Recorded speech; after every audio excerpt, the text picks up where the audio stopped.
வணக்கம் நண்பர்களே. நம்ம இப்போ இந்த வீடியோவில் எதை பற்றி பார்க்க போகிறோம் அப்படின்னா கால் முளைத்த கதைகள் ராமகிருஷ்ணன் அவர்கள் எழுதியது. இந்த பகுதியில் ஒரு 2 கதைகள் பார்க்க போகிறோம். ஆந்தைக்கு பெரிய கண்கள் எப்படி உருவாச்சு அப்படின்றத எகிப்தில் ஒரு கதை நம்புகிறாங்க. கங்கார் வயிற்றுக்குள்ளே அவர் குழந்தைய வச்சுக்கிறதுல, ஸோ அது எப்படி உருவாச்சு அப்படின்றதுக்கு ஆஸ்திரேலியாவில் ஒரு கதை நம்புகிறாங்க. இந்த புத்தகம் ஃபுல்லாகவே இந்த மாதிரி உலகம் பூரா மக்கள் நம்புகிற கதைகளை தொகுத்து தான் ராமகிருஷ்ணன் அவர்கள் இதில் போட்டிருப்பாங்க. ஒரு வீடியோலையுமே நம்ம 2 கதைகள் தான் தனியும் பார்த்துட்ருப்போம். இந்த புத்தகத்தில் கிட்டத்தட்ட ஒரு 180 கதைகள் இருக்குது. நம்ம இந்த ஒரு சேனல்லே கிட்டத்தட்ட ஒரு 20-30 வீடியோஸ் அப்லோட் பண்ணியிருப்போம். நீங்கள் வாய்ப்பு இருந்தால் போய் பாருங்கள். அதையும் தாண்டி இந்த புத்தகத்தை வாங்கி படிச்சிங்கன்னா அவ்வளோ அழகாக இருக்கும். சின்ன பிள்ளைங்களுக்குமே கதை சொல்கிறதுக்கு அவ்வளோ சூப்பராக இருக்குது. இந்த கதைகள் எல்லாமே ரொம்ப சின்ன கதைகளாக தான் இருக்குது. இப்போ நம்ம பார்க்க போகிறது முதல் கதை. ஆந்தைக்கு பெரிய கண்கள் எப்படி உருவானதுன்னு சொல்லிட்டு எகிப்தில் நம்புகிறாங்கல்ல, அதுலேருந்து ஒரு 3 வரி படிச்சுட்டு நான் கதையாகவே சொல்லிடுறேன். கடவுள் ஒரு நாள் மிருகங்கள் பறவைகளை அழைத்து அவற்றை அழகுபடுத்த துவங்கினார். கிளி தன் மூக்கு சிவப்பாக வேண்டும் என்றது, கடவுளும் சிவப்பாக்கினார். முயல் தனக்கு பெரிய காதுகள் வேண்டும் என்றது, கடவுளும் பெரிய காதுகளை உருவாக்கி தந்தார். புலி தன் உடலில் அழகான புள்ளிகள் வேண்டும் என்றது, அவரும் மஞ்சளும் கருப்புமாக புள்ளிகளை உருவாக்கினார்னு சொல்லிட்டு ஒரு மிருகமாக கடவுள்கிட்ட கேட்டிருக்கு, என்னை இப்படி அழகுபடுத்துங்க அப்படி அழகுபடுத்துங்கன்னு ஒன்றா அழகுபடுத்திக்கிட்டே இருந்திருக்காரு. அதை ஒரு ஆந்தை எட்டி பார்த்துக்கிட்டே இருந்துச்சான். கடவுள் சைகையில் காமிச்சாரா, நீ அந்த மாதிரி எட்டி பார்க்காத, நீயும் வருவ, உனக்கு ஏதாச்சும் நான் உனக்கு பண்ணித்தரேனாராம். அதை கேட்காம மறுபடியும் எட்டி பார்த்துட்டே இருந்துச்சான்.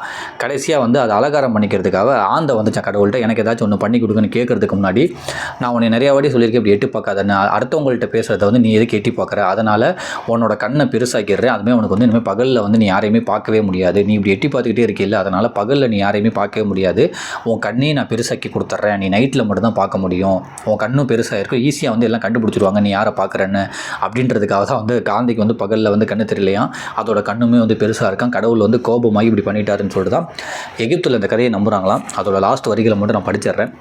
கடவுள் இந்த வேலையில் இருக்கும்போது ஆந்தை எட்டி பார்த்து கொண்டே இருந்தது. கடவுள் தன்னை அப்படி யாரும் பார்க்கக்கூடாது என்று எச்சரிக்கை செய்தும் ஆந்தை பொருட்படுத்தவே இல்லை. கடைசியாக அலங்காரம் செய்ய ஆந்தை வந்தது. அவர், நீ எதையும் ரகசியமாக பார்க்க ஆசைப்படுவதால் உன் கண்ணை மிக பெரியதாக நான் ஆக்கிவிடுகிறேன், ஆனால் இனிமேல் நீ பகலில் எதையுமே பார்க்க முடியாது என்று சொல்லியபடி ஆந்தையின் கண்களை பெரியதாக உருமாற்றிவிட்டார். அதனால்தான் ஆந்தையால் பகலில் எதையும் பார்க்க முடியவில்லை, அதனுடைய கண்கள் பெரிதாக இருக்கின்றன. எகிப்து அப்படின்னு சொல்லி போட்டிருக்காங்க. இதுதான் நம்ம பார்க்க வந்த முதல் கதை. இரண்டாவது கதை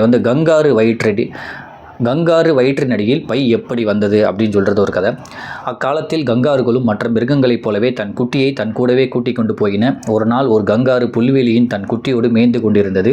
திடீரென வேட்டைக்காரர்கள் வந்துவிடவே தாய் கங்காரு தாவி ஒளிந்து கொண்டது. குட்டி ஒளிவதற்கு இடமில்லாமல் மாட்டிக்கொண்டு அந்த இடத்திலேயே கொல்லப்பட்டது. இதுக்கு முன்னாடி குட்டிகளுக்கு எப்போவுமே தாயோட தான் இருக்கும், அது மாதிரி தான் போய்கிட்டு இருக்கும் எல்லா விலங்கினமாயே. கங்காருமே அப்படி தான் போயிட்டு இருந்துச்சுதான். அதுக்கு உடம்புல அந்த பை அந்த மாதிரிலாம் எதுவுமே இல்லையாம். இந்த மாதிரி போயிட்டு இருக்கும்போது திடீர்னு ஒரு நாள் வேட்டைக்காரங்க வந்திருக்காங்க. தாய் போய் ஒளிஞ்சிக்கிச்சு, குட்டி மாட்டுக்குச்சு, எந்த இடத்துலையுமே ஒளிஞ்சிக்க முடியும், மாட்டிக்கிச்சு. வேட்டைக்காரர்கள் அப்பயே அந்த குட்டி கங்காரு அடித்து கொண்டுடுறாங்க. உடனே இது கடவுள்கிட்ட போய் முறையிட்டிருக்கு, நீங்கள் தான் என்னோடய குட்டியை கொல்ல வச்சிட்டிங்க, அதுக்குன்னு ஒரு சேஃபான ஒரு இடம் இருந்தால் என்ன நான் காப்பாற்றிருப்பேன், இப்போ எனக்கு புல்ல எல்லாம் போயிடுச்சு, இழந்துட்டேனே அப்படின்னு சொல்லி ரொம்ப போய் கடவுள்கிட்ட முறையிட்டிருக்கு. கடவுள் தாய் கங்காருவை சமாதானப்படுத்துறதுக்காக அவரோட உடம்புலேருந்து அந்த துணியை எடுத்து இதை நீ வயிற்றில் கட்டிக்கோ, இனிமேல் இதில் உன் குழந்தைய வச்சுக்கோ அப்படின்னு சொல்லி சொன்னாராம்.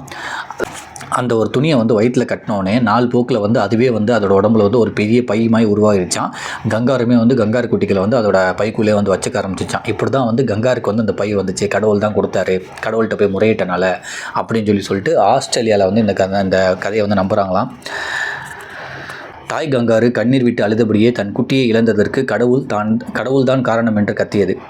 தாய் கங்காரு கண்ணீர் விட்டு அழுதபடியே தன் குட்டியை இழந்ததற்கு கடவுள்தான் காரணம் என்று கத்தியது. அதை கேட்ட கடவுள் கங்காருவை சமாதானப்படுத்துவதற்காக தன் ஆடையில் இருந்த ஒரு பகுதியை கிழித்து போட்டு, இனிமேல் இதை உடலோடு கட்டிக்கொள்ளுங்கள், அதற்குள் குட்டி பாதுகாப்பாக இருக்கும் என்றார்.